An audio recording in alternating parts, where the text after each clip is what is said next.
Hi friends, welcome again in my YouTube channel Learn Botanicky. In this video, I will discuss about economic importance of algae. Right?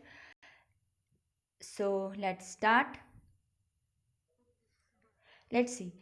Algae is well known to human being from the ancient time. यानी कि जो algae है वो जितनी भी अभी हमने species पढ़ी या फैमिली हैं तो वो बहुत पहले टाइम से जब से स्टडी स्टार्ट हुई है algae के ऊपर तब से ये जो algae है वो नोन है. ओके. और बहुत सारी algae हैं.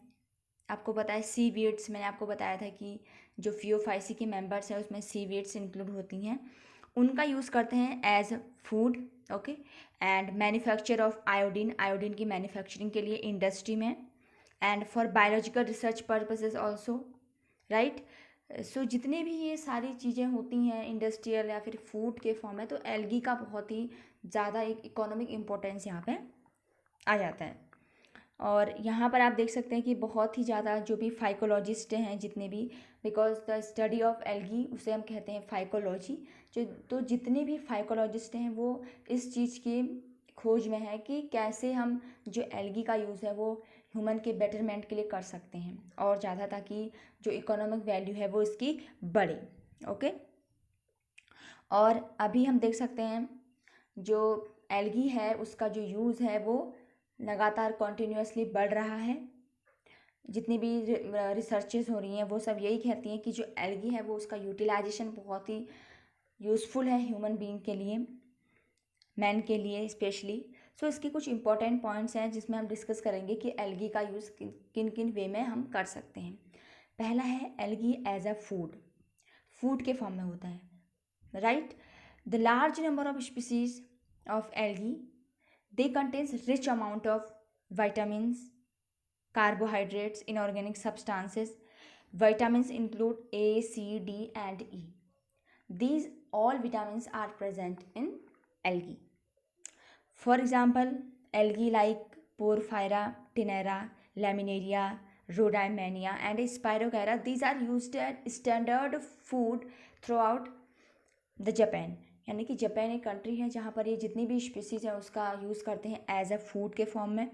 और जो भी ये एस्ट्रोनॉट होते हैं वो अपने फूड के फॉर्म में भी एल्गी का यूज़ करते हैं. Sea lettuce, that is Ulva. Ulva क्या है? एक सी लेटस है जिसका यूज़ हम करते हैं फूड के लिए. ये क्या है? वाइटामिन का एक अच्छा, बहुत ही अच्छा सोर्स है. और मैंने आपको बताया था कि agar agar which is extracted from red algae gelidium. Okay. ये एक सॉलिड सब्सटेंस है जिसका यूज़ हम करते हैं to decorate pudding, pastries, sandwiches, cakes in Japan. Japan में बहुत ही ज़्यादा ये इकोनॉमिक वे से बहुत यूज़फुल है red algae. Right. Minute algae that is chlorella. Right. इसका यूज़ हम करते हैं as a food source human and animals के लिए. इसका एक फूड के फॉर्म में यूज़ होता है. और बहुत सारी एल्गी हैं उनका यूज़ हम करते हैं फूड फॉर कैटल. जितने भी कैटल्स होते हैं न्यूजीलैंड में स्पेशली इसका यूज़ होता है. अब हम डिस्कस करते हैं इंडस्ट्री. इंडस्ट्री में किस तरीके से एल्गी का यूज़ होता है और किन किन वे में यूज़ होता है. डाइटम्स. डाइटम्स जो है वो मिक्सोफाइसी फैमिली के इंपॉर्टेंट मेंबर्स हैं. आप इसको नोट डाउन कर सकते हैं. मिक्सोफाइसी फैमिली के मेंबर्स हैं. इनका यूज़ करता है शुगर रिफाइन के फॉर्म में. जितनी भी इंडस्ट्रीज़ हैं वहाँ पर सोप मैन्युफैक्चर और शुगर रिफाइन के फॉर्म में यूज़ करते हैं. कोई भी शुगर है उसमें कोई भी डिफेक्ट है या कुछ भी है तो उसको रिफाइन करने के लिए प्योर फॉर्म में हम यूज़ करते हैं डाइटम्स का. और सीमेंट इंडस्ट्री में यूज़ होता है. और जापानीज़ जो क्या करते हैं, वो इम्पोर्टेंट चीज़ है जो एक एल्गी है सरगैसम, उसका यूज़ करते हैं आर्टिफिशियल वूल के प्रोडक्शन के लिए, ऊन के प्रोडक्शन के लिए. कैराजिनिन जो सेल वॉल से डिपॉजिट होता है, मैंने आपको बताया था कि जो रेड एल्गी है उनकी सेल वॉल से कैराजिनिन एक सब्सटेंस है उसका डिपॉजिशन होता है. इसका यूज़ हम करते हैं डेयरी में to prevent settling on ground chocolate milk. यानी कि जो चॉकलेट मिल्क है उसका जो सेटलमेंट है उसको प्रिवेंट करने के लिए प्रॉपर तरीके से उसका यूज़ होता है. और जो वो स्पीशीज है वो है कॉन्ड्रस. ओके. जिससे जो कैराजिनिन है उसका डिपोजिशन होता है. एल्गी इन मैंने एग्रीकल्चर. एग्रीकल्चर में भी इसका बहुत ही मेजर रोल है. आपने नाम सुना होगा blue green algae. These are anabaena and nostoc, right. So ये जितनी भी एल्गी हैं इनका मेन फंक्शन क्या होता है, नाइट्रोजन फिक्सेशन का। जितने भी लेग्यूमिनस प्लांट हैं उनके जो रूट है उसमें जो नोड्यूल प्रेजेंट होते हैं वहाँ पर ये इंपॉर्टेंट रोल प्ले करती हैं नाइट्रोजन फिक्सेशन का, और ऑल्सो इंक्रीज सॉइल फर्टिलिटी, ठीक है। जितनी भी सॉइल की फर्टिलिटी है और एटमॉस्फेरिक नाइट्रोजन फिक्सेशन है उसमें हेल्प करती है और नरिशमेंट प्रोवाइड करती है प्लांट को, ये करती हैं एल्गी। कौन है, एनाबिना एंड नॉनस्टॉक, ये ब्लू ग्रीन एल्गी है। नेक्स्ट है medicinal uses of algae. There are lots of medicinal uses of algae.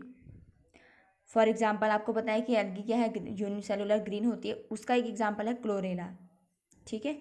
उसका यूज़ करते हैं एंटीबायोटिक के फॉर्म में, जो कि एक उससे ड्रग बनता है जिसे हम कहते हैं क्लोरोरेलिन, ओके, ये एक ड्रग है।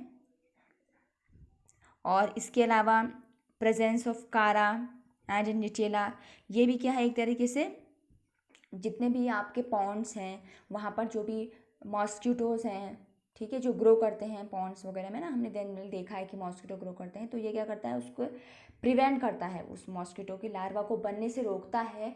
ये इंपॉर्टेंट एल्गी है, राइट। और इस तरीके से जो इसका मेडिसिनल यूज है, में बहुत वे में हम डिफरेंट डिफरेंट जितनी भी कंट्री हैं वहाँ पर इसका मेडिसिनल यूज़ होता है। अब देखते हैं एल्गी इन बायोलॉजिकल रिसर्च। बहुत सारी रिसर्च भी हुई हैं इसकी हेल्प से, एल्गी की हेल्प से हमें जो है इजी हो जाता है हमें रिसर्च करना by the help of algae, क्योंकि कुछ एल्गी बहुत फास्ट ग्रो करती हैं, तो हम इजीली क्या कर सकते हैं, बायोलॉजिकल रिसर्च में इसका यूज़ कर सकते हैं।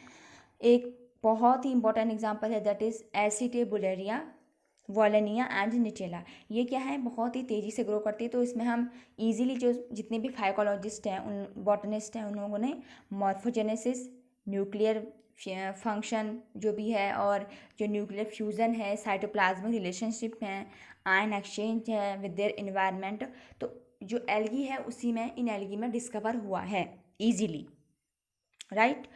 Chlamydomonas, Chlamydomonas is a green algae जिसका यूज़ हम कर सकते हैं बहुत सारी जेनेटिकल स्टडी में, इजी वे हो जाता है इसको स्टडी करने का।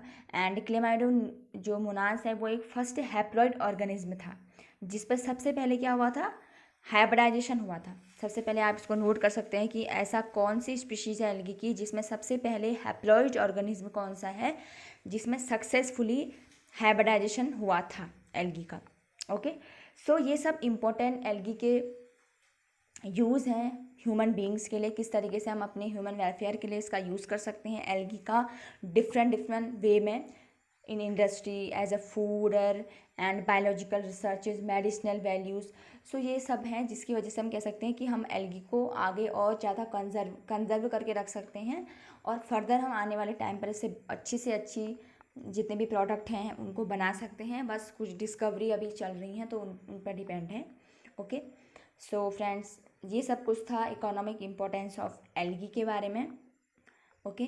So if you like my video so please do like, share and comment also, and please subscribe to my channel, and thank you for watching this video.